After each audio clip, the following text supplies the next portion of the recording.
During the podcast interview in which Quentin Tarantino announced his purchase of Los Feliz' beloved Vista Theatre, the two-time Oscar winner made a bold prediction about the future of film exhibition, that boutique movie houses will experience a resurgence after the COVID-19 pandemic.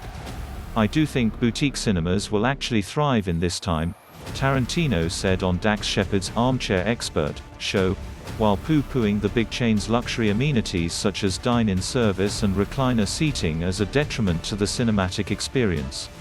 "I got a living room. I want to go to a movie theater." That message was heartening for Peter Ambrosio, co-owner of the three-screen Lumiere Cinema at the Music Hall in Beverly Hills.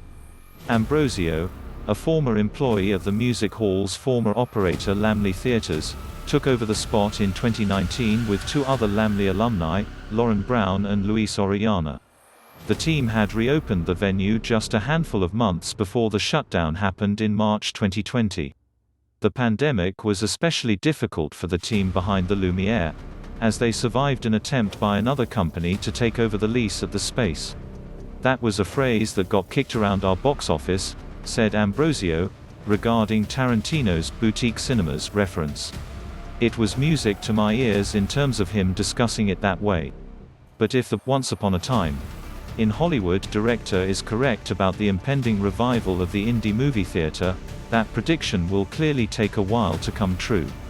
Even in Los Angeles, a haven for cinephiles, the movie business comeback has been slow-going for many of the area's independent circuits, arthouses and revival cinemas.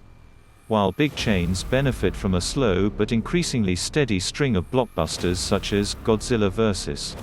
Kong, A Quiet Place Part 2, F9, The Fast Saga, and Black Widow, smaller operators are struggling with a combination of major challenges.